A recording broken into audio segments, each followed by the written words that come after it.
Okay, welcome back to Talkin Knicks. I'm Tom Piccolo, recording this Monday night, October 27th. We're right between games 3 and 4 of the season. We're coming off a week where the Knicks they played basketball games, and we watched basketball games, so we're going to talk about it. I'm joined by my co-hosts. First, Big Baby David. BBD, how are you doing? I'm doing well. I'm happy to have the Knicks back. It's been nice to start working them back into the routine. Maybe we'll get there, but my viewing experience of them, their game was kind of normal, but the Friday Celtics game was an interesting time for me. I'll just get into it. I went to a wedding in Ocean City, Maryland this weekend. The wedding wasn't there, but that's where the hotel was, and I was pretty excited because I was like, no, my college roommate. Shout out Dan. Congrats, man. Yeah. He isn't part of this. I was excited to go to the hotel. I was like, Knicks are on Prime. I'm actually kind of excited for that because that'll be just computer World Series TV. Like that's a good guys' night. Just alone in my hotel room. Hotel didn't have Fox. I don't know what that was about. That seems like a crazy channel for them to just not have.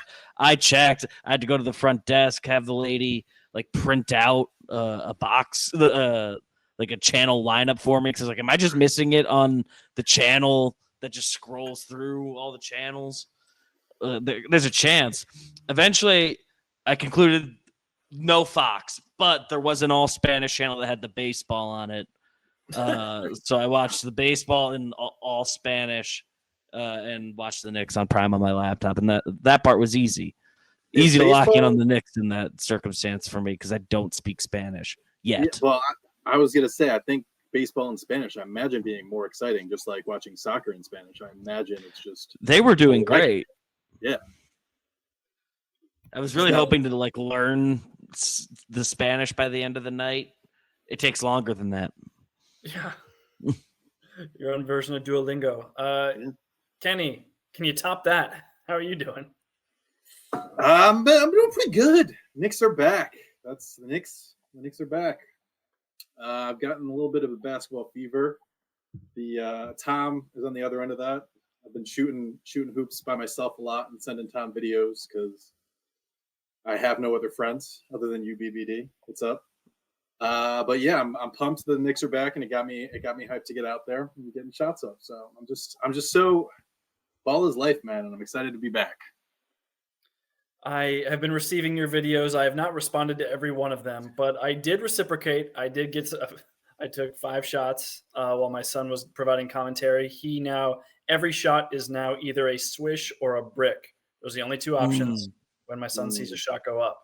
So yeah, that's a fun little wrinkle. Nobody asked me, but I'm doing bad, and I'll tell you why.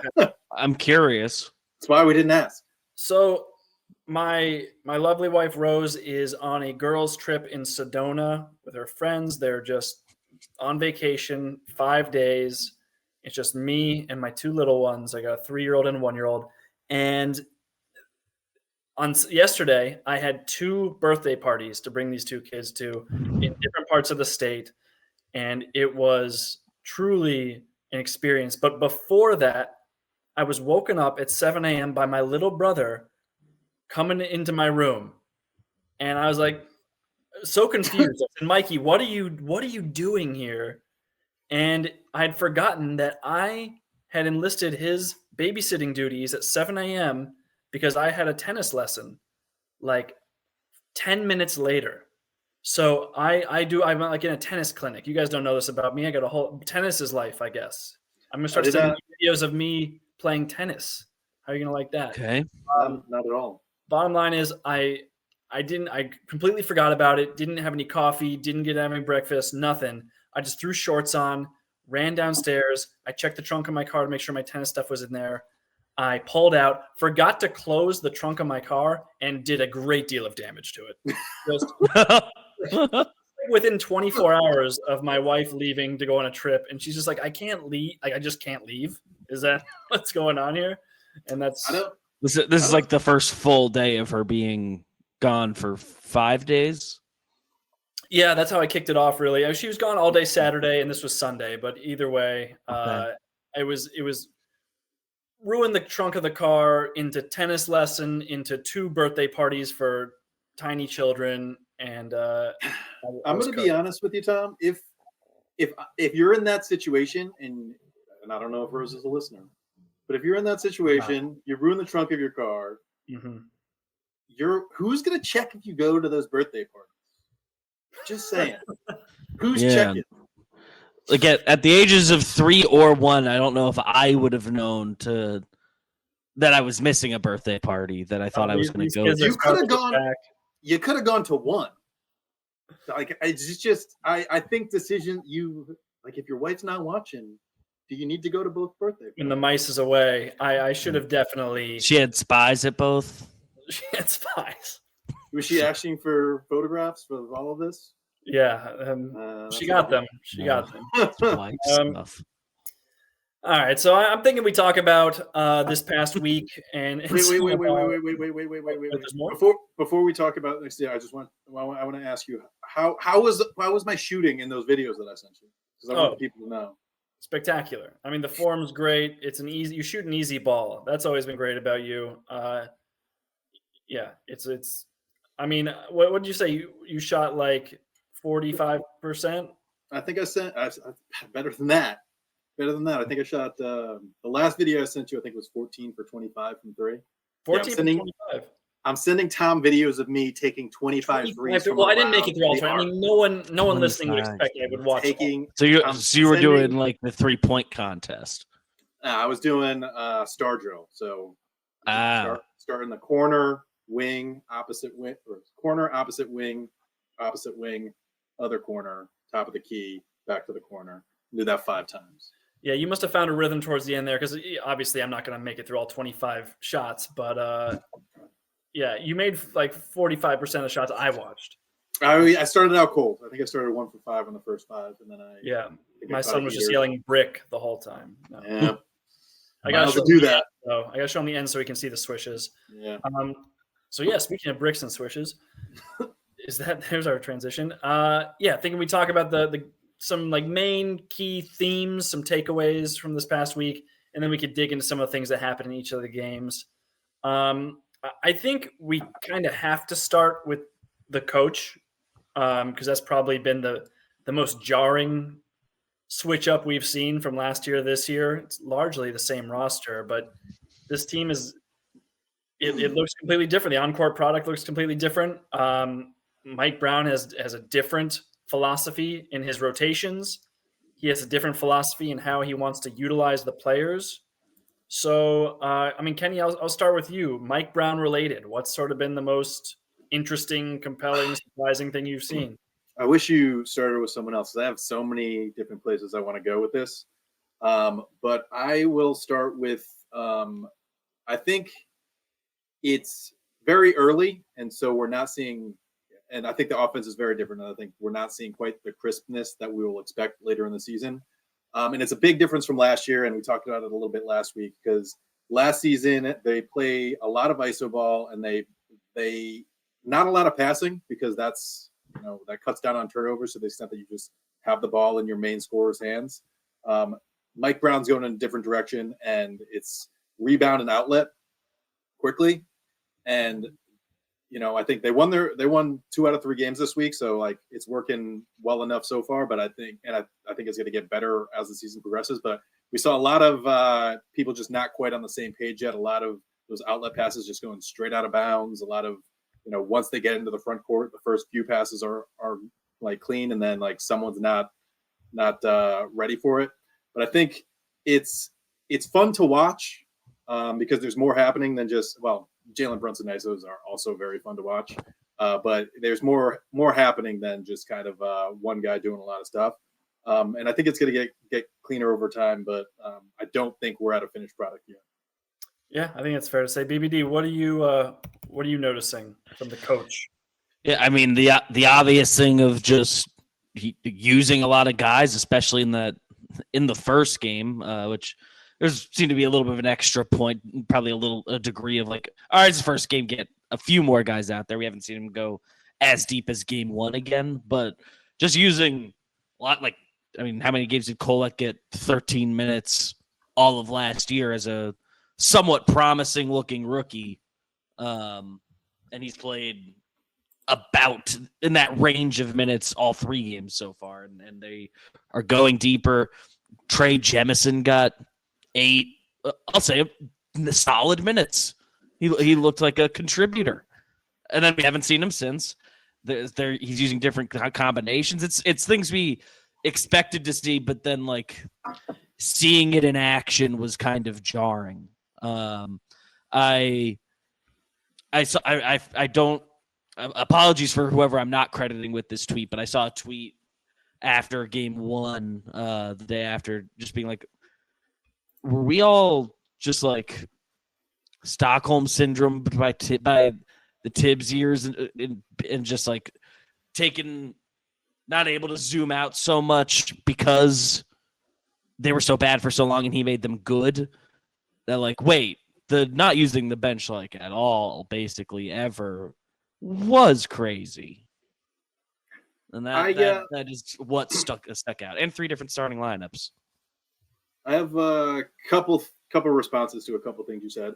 One, rotations have been interesting. And I feel like it's very situational. Huckporty started 2 of these games. I don't think he was injured, and he didn't play at all against the Celtics. So he started. DNP coach's decision started. So I think that has to be a matchup thing. So it's I think an interesting way that Mike Brown's going to use his lineup. And I think the counterpoint to BBD's kind of Stockholm syndrome idea with Tibbs. I'm the biggest Tibbs defender out there. At the time, I liked him. Yeah, I wasn't sold on get rid of him. Yeah, I'm still like I still love Tibbs, and I'll say it. And it's going to take me some time, but I think we saw in the Heat game is when like I had that missing Tibbs situation, because like there was a stretch in the fourth quarter when they had a crazy lineup in there. It was like Tyler Kolek, Shamet, Jordan Clarkson, maybe Yabusele, and I like the Heat were making a run and kind of taking control of the game, and I'm like, I don't like this. This is not what I'm used to. Like, I'm used to, if this happens at all your starters are going back in and like finishing the game. So we talked about it in the preseason pod a little bit, where like I don't think that that's what they're looking for. They're not trying to win every single game. They're going to try to do some things, and it hurt me in the moment. But like big picture, I can see the appeal of letting those other guys get some burn in a critical situation. Yeah, I mean, Brown, he is willing to experiment for sure. To your point, Kenny, I think he might have even spoken about the fact that it was kind of a situational thing for Huckporty. The Celtics are just a smaller team that he wanted to match their speed. And so he completely rejiggered the lineup and the rotation. That's just something we would have never seen from Tibbs. He was obviously, as we've said, a very rigid guy. He wanted the opponents to kind of react to what the Knicks do, and I think it's an interesting philosophy to, that's a strength of this Knicks team, is that there is some versatility across the board and different lineups you can play. And I think to have the most success and to make a deep run in the playoffs, you need to be able to leverage that versatility, right? You can't just have one identity. If a matchup is thrown your way that necessitates you change the way you play, change your play style. If the Pacers come along and they have such a different run and gun style, you need to be able to react to that and respond to that and have lineups and have experience in using those lineups to be able to match up against them. I think the 2 things I'd written down were the 2 things you guys mentioned with Brown. I saw a tweet. This was from the All NBA podcast that made its way to Blue Sky somehow eventually. It was a very cool graphic. It was basically just going off the first game of the season against the Cavs. Jalen Brunson had 7 catch and shoot threes. That was the most in any game in Brunson's time with the Knicks so far. Mike Brown's first game, Brunson's most catch and shoot threes. Second was 56% of Brunson's shots were self-created, which is the lowest percentage in any game in Brunson's time with the Knicks. That's pretty wild. I mean, kind of similar to that catch and shoot stat, but still. And then there were, in terms of how close the nearest defender was to Brunson, there was an average of 5.3 feet between Brunson and his closest defender on his field goal attempts, which is among the most in Brunson's time with the Knicks. So we want Brunson getting easier shots. We want him, being less contested. The first game was sort of like a proof point in going that direction. So I thought there was a lot of encouraging stuff. I think we can go game by game a little bit more and get to the Heat loss. Well, kind of going along with the Heat loss and also getting in on what we're talking about right now with Mike Brown and the kind of change in the offense. And one thing that we didn't mention was they are launching threes. Like, if they have the opportunity, they are looking more for to take those threes rather than kind of contested twos in the way that they did last year. To the point where guys I was not expecting to be launching threes are launching threes, like Tyler Kolek is launching threes. Jordan Clarkson came in, and I think people think of him as a shooter. He's more of a scorer and a slasher. And like, if you look at his stats, and I told you guys this, but Josh Hart is a better career 3-point shooter than Jordan Clarkson.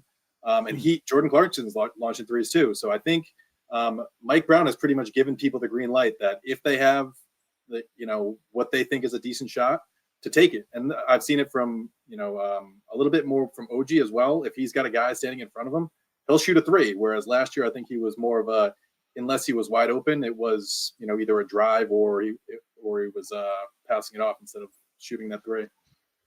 OG especially has been letting it fly. He's taken the most threes on the team, which I guess isn't in itself that shocking. But on a team with Brunson and Cat, he's not the guy I think people would have picked to do that. He's taken 28 threes. He's made 10 of them. Brunson is right there with him, 9 of 27. He has been, it feels like every time a little open, he's ready to shoot from behind the arc. And him almost more so than anybody else, it feels like they've been good looks.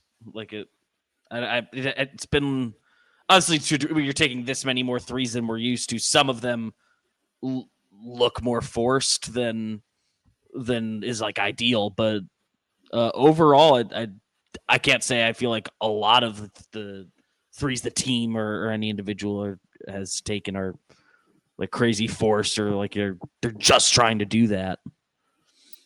Yeah, the Knicks are taking the most threes per game right now in the whole league. Again, obviously just through 3 games of the season, 46.3 average, and just hitting 33.1% of those. But for comparison's sake, taking just over 46 per game this year. Last year they took 34.1, which was 27th in the league. And I think that's actually a pretty good segue. We can kind of hit these games in any order because the story of the Miami loss was the 3-point shooting. And so I think we can get into that now. I just kind of heard some hand wringing and even saw some of that in our text thread. Like, is this, we've been wanting the Knicks to take more threes, is this the way we want to go about that? Is the process right here and the ball just wasn't dropping? Or was there something that you guys felt was off about the process in generating those threes against Miami? I think Greg, who is not here today, would kind of counter you. We want the Knicks to shoot more threes.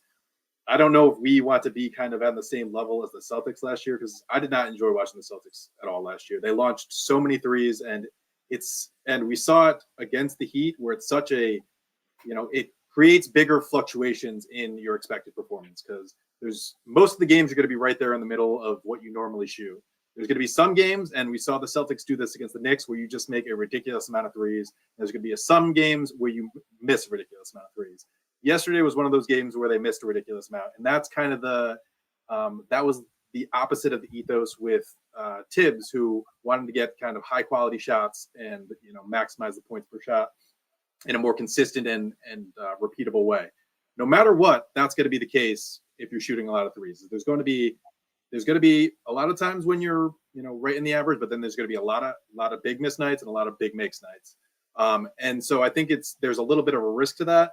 And, kind of to your point, Tom, I do have some question if the threes that we were getting are the threes that we want. Like I said, down the stretch, we had Tyler Kolek, Jordan Clarkson. We had, Landry Shamet, all of them launching threes in kind of critical points. And there was one that Landry Shamet got on a fast break and just pulled up for three. And I was like, I don't know if that's what I want. Like, if I guess there was a guy in front of him at the rim, so maybe, but he was pulling up from three there. And Tyler Kolek, again, like early shot clock threes. I don't know if that's what I'm looking for. If you want pretty much OG, Mikal Bridges, Brunson, Cat, like Cat took a lot of deep threes that I was fine with. I don't know if there's some of these guys at the end of the bench who aren't, necessarily the best shooters that I want launching early shot clock threes. Yeah, Clyde was not feeling the deep threes, but go ahead, BBD. Yeah, just they happy to see more threes in general, like we've been saying. But in that Miami game, Yabu, Shamet, Clarkson, Kolek each took 4 threes, and they combined to make one of them. And like I'm happy we have a roster where each of those guys are comfortable taking one and are a threat to take and make them. But on a night like that, when none of them are hitting you, especially coming from where we came from, you really felt that. So hopefully we'll see how guys get into the rhythm of the season. Like, obviously it's 3 games. They won 2 of them. There was one where they shot bad. Like, in 2 weeks, we'll probably have a better sense of, like, okay, this guy has been too trigger happy. This guy got going, and it's kind of fun.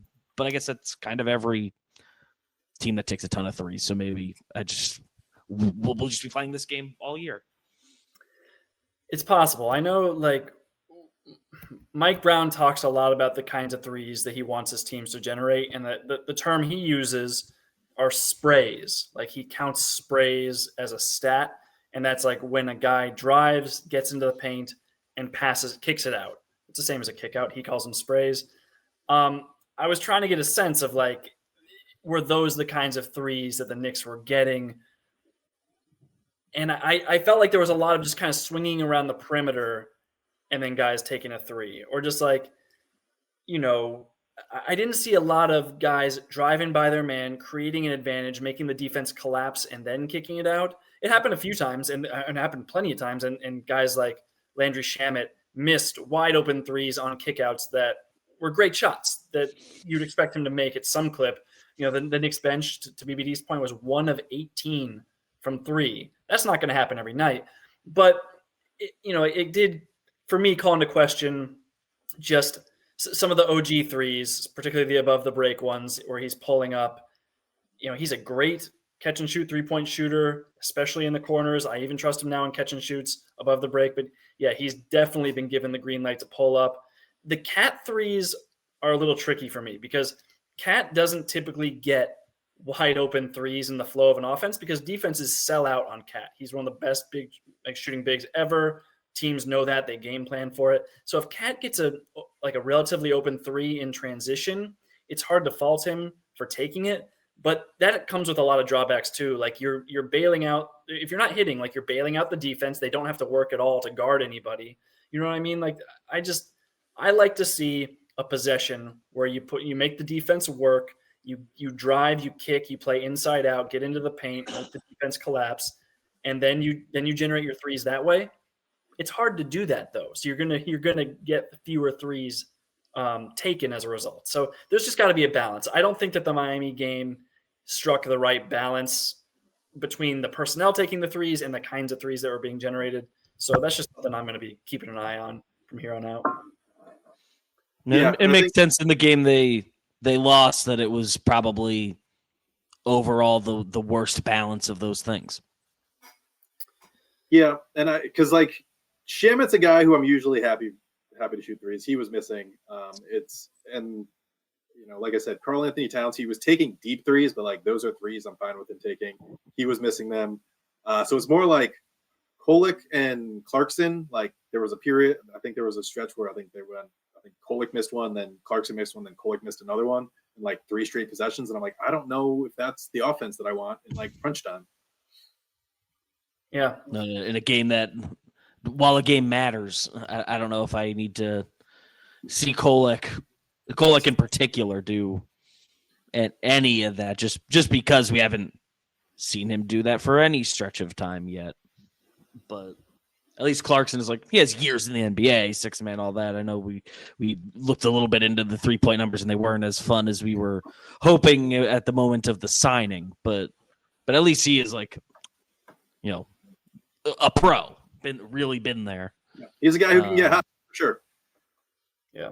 I mean, to Kenny's point, like, it is definitely a new regime. Like, there was that stretch in the third quarter, I think it was, where Brunson just sat and sat and sat, and you're like, oh, Tibbs would have, and then into the fourth quarter, and you're like, oh, Tibbs would have brought this guy in way before this happened. And the other issue there was Cat was in foul trouble. He ended the game with 5 fouls, and he had some pretty silly ones in there. But I think that if Mike Brown had the opportunity, he would have had Karl Anthony Towns in the game with that second unit. But instead it was like Yabu, which was problematic. And we can start talking about him if we want to, or we can save it for later. But or we can talk about the bench in general, because I think that one thing with a Mike Brown team, with these deep rotations, you're like, the Knicks bench needs to be a strength. And so through 3 games, initial gut reaction, how are you guys feeling about the talent coming off the Knicks bench right now? It's tough to say after 3 games because we don't know what's going on with Mitch. Like, that's a whole thing. Potentially, when Mitch comes back, the entire rotation changes. Deuce McBride missed this last game, and he is probably our main guy off the bench, him and Josh Hart. Josh Hart is also coming back from injury. I think it's back spasms or something, and he's also has an issue with a finger. But I think it's tough to say this early in the season, but I think, a couple of guys, Jordan Clarkson has not looked great. Yabusele has not looked great, but I'm not worried about it. I think it's too early in the season to worry about it. I think they're figuring themselves out, and eventually they will kind of get into a better flow. But I think, between McBride and Josh Hart, I think at the very least I have a lot of faith in McBride to score for a second unit, and I have a lot of faith in Josh Hart to just create chaos and make things happen. So I'm not too worried about them moving forward based off of what I've seen, but it's tough to say this early. Yeah, I would echo a lot of that. The overall talent level, I feel really good about, especially compared to previous years, and even though it hasn't looked like that good yet, too early to hit any panic buttons or anything. I really like Deuce and felt him not being there in the Miami game. I know he started one of the games also, but which is another storyline, I guess. But it is. When he started that Boston game, he gave people the lineup that they've been clamoring for under Tibbs. I don't have the lineup data in front of me. Overall, Deuce didn't shoot the ball particularly well. He was 3-11 from the field in that start. He was 2 of 9 from 3. But I think he was unquestionably a positive. Like, he was really hounding the Celtics guy. Like, Peyton Pritchard had a really tough time dealing with Deuce. Derek White, when he had Deuce on him, and those guys struggled greatly. I think at least in part that can be attributed to Deuce. And he's such a huge part of this team. So to Kenny's point of having Mitch and Deuce both out in that game against Miami, those are the 2 tent poles of our bench, I'd say. So it definitely is early to be making any calls. But guys like Shamet and Clarkson and Yabu, they're pretty I don't think I'm saying anything that we don't already know, but they're not hugely consistent players. Otherwise, they wouldn't be. Shamet's signing, is he on the minimum right now? I think a non-guaranteed minimum. Look, Josh Hart, I kind of like using these players as the hook to talk about individual games. I think Josh Hart was certainly, at least in part, the story of the Celtics game. because even though he also shot terribly, he was 1 of 8 from the field. He's 0 of 3 from 3. I know his finger is bothering him. He had 14 rebounds, including 6 offensive rebounds in just under 19 minutes. That's crazy. I mean, and this is one where his plus minus was actually -2. But I know he was the first person that Mike Brown called out post game. His energy was infectious when he came in, and it just it made you realize what you missed about Josh Hart in that first game of the season. Yeah, Josh Hart is my boy. I mentioned last week at Villanova he was my favorite player, and I think I mentioned to you guys during the Celtics game that he didn't play the first game. Second game, Josh Hart comes in and still I know most of his rebounds were on the offensive end. Well, not most, but a lot. But there were still a few where he just caught it and started a fast break by himself, and he's still a one-man fast break.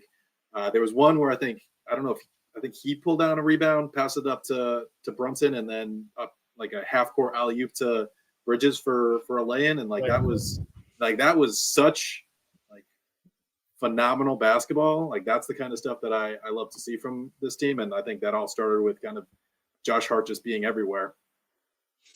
Yeah, he did all the Josh Hart things that you expect, getting boards on both ends and making those passes, getting those fast breaks started. He outside of any shooting, which back and finger, I can see how both of those things affect your shooting. And we'll see if that becomes a bigger problem moving forward. But he did it. He did everything else, especially in that Celtics game. That was that's why we all like this guy. I mean, it was the ultimate Josh Hart game too, in terms of just it was an ugly game. Neither team was shooting the ball well. Neither team was really playing all that well, and that's kind of where Josh Hart thrives, is just kind of mucking it up. That's just that's his style. He was awesome. Yeah. If I can, and maybe I'm using Josh Hart as a segue into a different conversation here, but I think one other thing that I haven't talked about, the entire what this season has looked like and what's been different this year, is I think a lot of perimeter guys have been going for rebounds a la Josh Hart. So Josh Hart still getting his rebounds, but OG Anunoby and Mikal Bridges in particular, on missed threes, they're grabbing offensive rebounds, and I don't remember seeing that at all last year.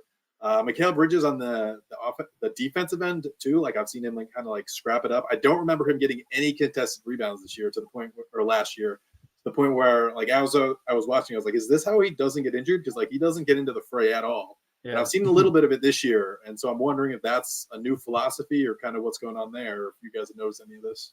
That's a great point. I had that as one of my takeaways here. The Knicks are first in defensive rebound percentage this year, and top to bottom, they are just all being so aggressive. Even without Mitch out there, I've been really impressed with Karl Anthony Towns. We all know he's a great rebounder, but man, those first 2 games in particular, you could just see how much effort he was putting into hitting the glass. And he got 18 rebounds in the last game. He had 18 rebounds against Miami. I mean, there were so many misses. Many misses. I guess that'll do it. But yeah, to your point, I agree. The first 2 games, I thought his rebounding was more impressive. I think in the Miami game, it just seemed like he was kind of cleaning up just defensive misses with no one around. He was just there. Yeah. Yeah, he's been super aggressive. OG had a ton of rebounds the first game against the Cavs. OG in general just had an incredible first game. We should say he had 24 points, 14 rebounds, 3 steals, a block. He was playing amazing defense, 4 of 9 from 3. That was OG's best game of the season so far. Against Boston, he kind of tweaked. Did we figure out what muscle it was? Was it a hamstring? I actually don't know if we ever got the details on OG's when he came up playing at the end of that game. But that was a little worrisome, but he was back against Miami. Didn't look amazing. I think Norm Powell sort of cooked all of our wings in the third game. But OG off to a solid start, I'd say, this year. And to your point, hitting the boards. And Kenny, I think one thing you called out with Josh Hart, and I think has been a takeaway, has been the pace that this team is playing with. I don't know like where the team ranks in pace in terms of like raw possessions, but it is very clear that they're trying to get the ball over half court and into their offense early on, and like trying to get into some sets, which I've enjoyed seeing. I've really liked how they've used Karl Anthony Towns at kind of the elbow or wing as sort of the hub. It's almost like in a Jokic spot where they got guys sort of cutting off him. They have that one play where it looks like two guards are going to go set a stagger screen for OG, and OG comes off the first screen, then cuts towards the rim. The Cat hit OG for a nice dunk against Boston doing that. And then the next time, there was like a screen-to-screen action. OG kept running. He didn't get the ball towards the rim. He kept running off a pin down from Jordan Clarkson in the corner and got a 3 off the same play. So they're using Cat in a lot of interesting ways as a passer, as a facilitator, taking the pressure off Brunson to create so much of the offense. And I love that. I'm a huge fan of that. If we can get Brunson to be, I mean, he was the clutch player of the year last year, despite having to carry the offense through the previous 3 quarters. I'm just thinking, like, what's he going to be able to do to defenders if he has just a little bit more energy, and whether he uses that in the fourth quarter or whether he expends it a little bit more on defense too. I think Brunson's defense has been pretty solid to start the year too. I have not been like noticing him, whether it's out of position or like going way under on screens, just kind of some of the mistakes he was making last year, maybe due to fatigue. I'm hoping we see cleaned up this year just because of the lessened burden on him. Yeah, and I'll say not even just Brunson. I think the rotations have been crisper this year so far. I don't know, it's just by the end of the year you pick up some bad habits and just kind of continue on with them, because I know at the beginning of last year Cap was doing a lot better as a rim protector, and then by the end of the year he's kind of faded back down.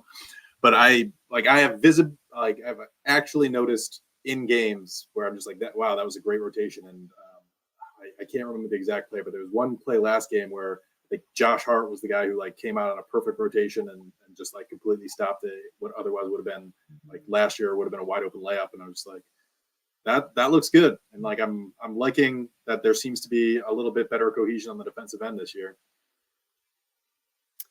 Yeah, no question. I clipped one, put it on Blue Sky, my second Blue Sky mention of the pod. Wow. I'm posting clips on there. Not a single interaction. Nobody cares. Yeah. It's like your diary. It's just for me. I'm just doing it for the love of the game, just like we're doing this podcast for the love of the game. That's what happened to my Blue Sky account too. I tried like five posts, no interactions. Like, I think I'm done with this. People I know are not here. Tried my best. What's that about? I mean, yeah, anything. I mean, BBD, anything else you've been noticing? I'm trying to think. We've talked pace. We've talked rebounding. We've talked rotations. Should we talk some McHale? You talk. He's just looked a lot better. Like the stats. I don't know exactly where they're at for the year, but especially game 1, he looked so much more comfortable and getting to do so much more and getting those tough rebounds like we talked about.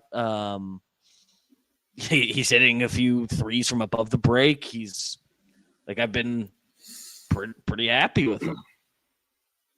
I agree with that. I will say, like, during the Miami game, like, he was taking some tough threes, where like last year, like you said, if he wasn't taking a corner three, I was a little more hesitant, but he was taking some tough threes. He hit some above the break threes to the point where I was like, yeah, like, no one's making shot this game except for Brunson and Bridges. So like, if he's the one taking the shot, I'm fine with whatever shot he takes. And I was, like I said before, though, like on the defensive end, he also looks a lot more comfortable. I think, this last game and Norman Powell notwithstanding, I think that both him and OG look very solid defensively. And I know last year there were some questions for a lot of the season about, where the kind of all NBA caliber defender that we thought we were getting was. He picked it up in the playoffs and had a few huge plays against the Celtics. And I think we're seeing that starting to carry over a little bit this year, where, he's he's had a few plays where like he's gotten a block where he had no business getting the block, and I'm just like, yeah, this is kind of what we were expecting coming into last year, because he's got such long arms and he's guarding these perimeter guys who think that they have a half a step, and then he just comes out of nowhere and blocks the shot.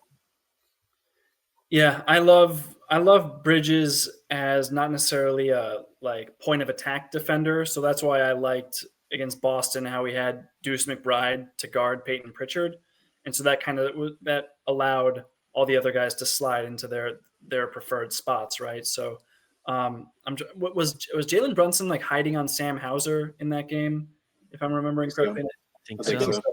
And so I think you had OG on Jalen Brunson and you had Bridges on Derek White, which is like on Jalen Brown, thank you, and OG on Jalen Brown and Mikhail on Derek White, and I think that was just like the perfect sort of matchup for them.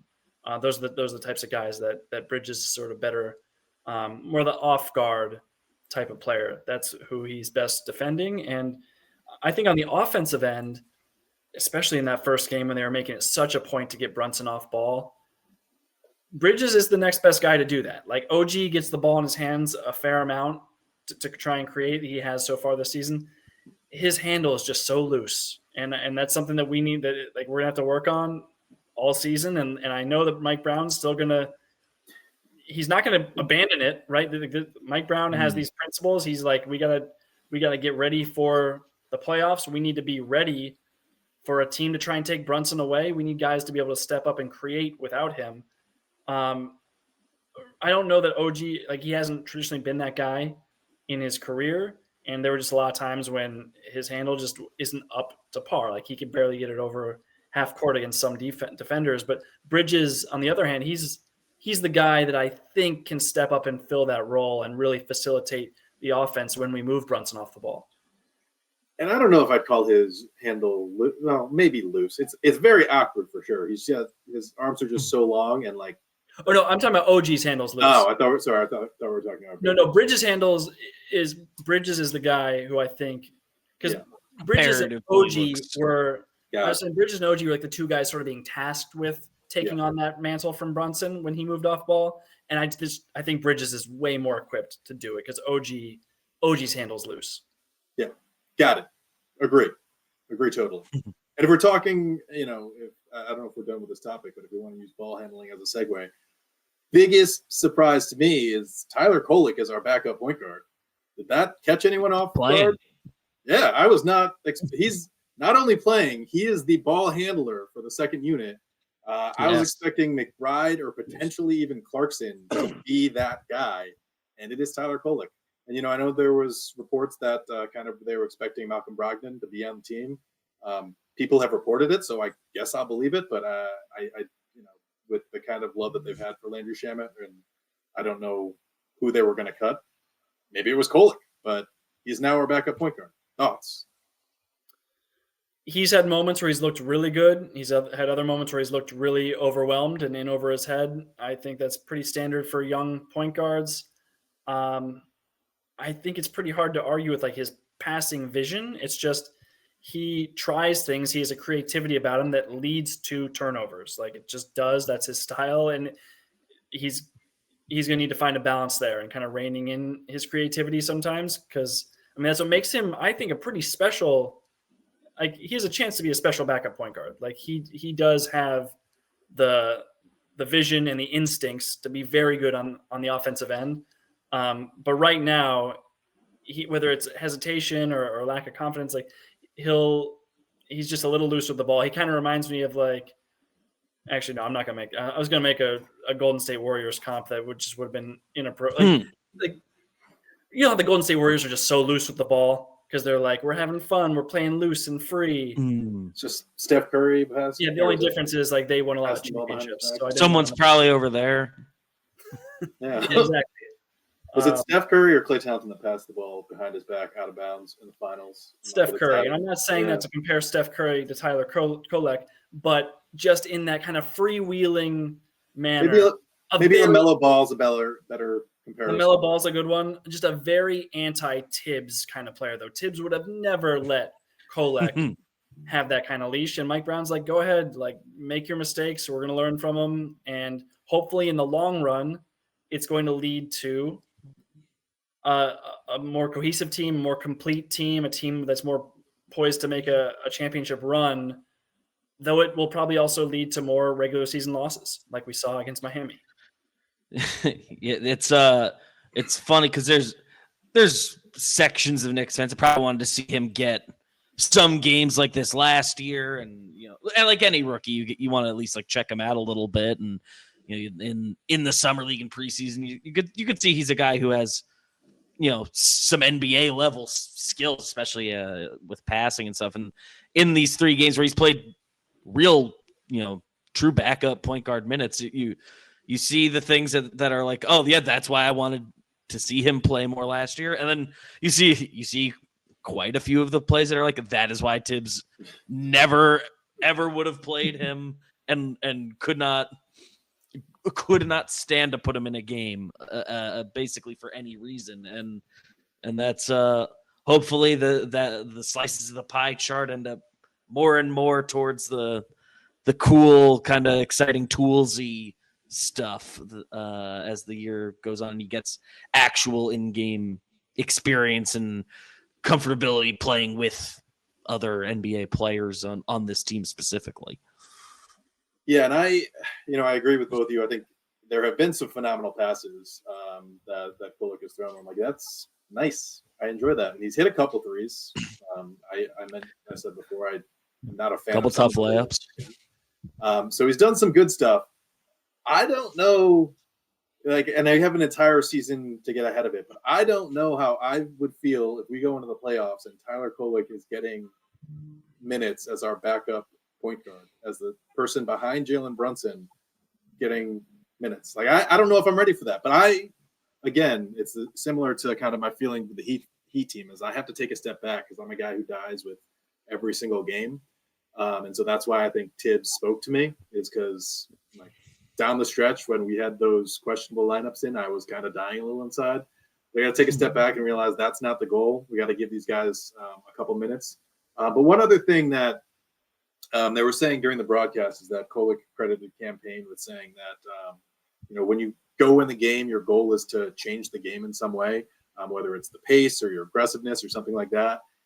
And when he said that, I was just thinking Tyler Kolek is just a worse version of Jalen Brunson. Like, he's a lefty who's more crafty than anything. And I just don't know that fits him as the guy who comes in to replace Jalen Brunson. But I'd say the main stylistic difference though being that Kolek is pass first. I think he really is looking to pass, and Brunson by his nature is a scorer. He's one of the best in the league to do it. Whereas, Kolek is inarguably the best passer, like pure passer on the team. Mm-hmm. I don't think there's even a close second. Maybe Josh Hart. I think they're doing it in similar ways though. Like, Brunson is scoring in a similar way to Kolek is passing, in that they're both getting into the paint using like craftiness and footwork. Neither of them are, particularly explosive. And because that's why I don't see like the huge change of pace. But I agree with you that Kolek is a guy who's looking to pass first, and he's an excellent passer. And I agree that he's the best passer on the team. Yeah, I wonder who, in terms of like your point about who else could be the backup point guard. Like you mentioned Deuce, but Deuce is not a natural facilitator either. Like, I think he could do probably a fine kind of workman-like job in an offense that's based around like getting Cat the ball, like just Deuce get it over half court, and like when Brunson's out, we feature Cat as the primary offensive hub. I think Deuce can do that, but Kolek can actually I think just more capably run an offense. But to your point, in the playoffs, when defense is ratcheted up, when pressure's intensified, who do you trust more to just be that steady hand? And yeah, it's hard to say that it's Tyler Kolek at this stage of the game, and we'll see kind of how he progresses as the year goes on. It's early in the year, and I realize that. I got to take a step back and because this is all part of Mike Brown's plan. He wants to give these guys a shot and see how they develop. So, and a lot of things can happen between now and then. But that was just kind of the thought that I had as I was watching this all unfold. Yeah, I see things are exactly the same now as in April and playoffs get going and stuff. it will be a big topic of conversation. Like, all right, the minutes Brunson's not going to be on the floor, I guess the answer would be it's Kolek, but if playoffs were tomorrow, but Playoffs are tomorrow. The only other option is what? Clarkson, and he hasn't looked like a guy who will do that. Clarkson had a few seasons where he averaged like 4 or 5 assists off the bench. But you got to remember, like that role in the NBA. It's a different, he's a very different player. He's a guy who's looking to score first.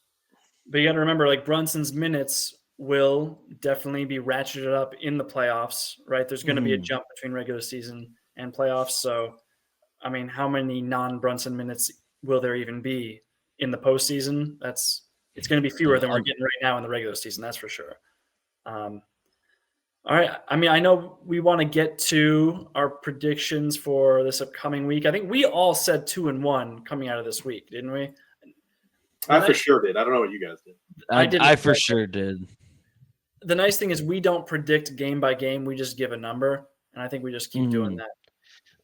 Yeah, I mean, if we're being truthful on this pod for once, I guessed 2-1, and I kind of thought they'd lose the first one just because new team, new style. They're playing the other best team that's largely a returning cast. They had their injuries. Knicks had their injuries. It's fine.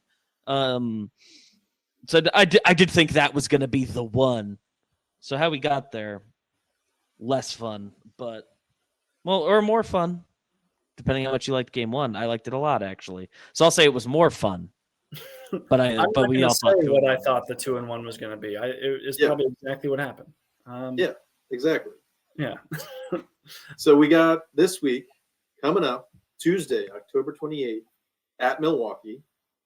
Friday, October 31st, Halloween at Chicago. And then Sunday, Spooky. November 2nd, another Sunday game versus Chicago in the Garden. So back-to-backs against Chicago, home and away, right after a game in Milwaukee against a down Milwaukee team, I want to say. I'm going to go 2-1 again. It's for the same reason. I don't think we're chasing wins. Back-to-backs against the same team are tough. Like, I think we can go 3-0, but I don't think that Mike Brown cares. Man, the Bulls have 2 tough wins. They beat the Magic on the road. I know people are predicting Orlando to be good. They beat the Pistons at home. Again, people are expecting big things out of the Pistons.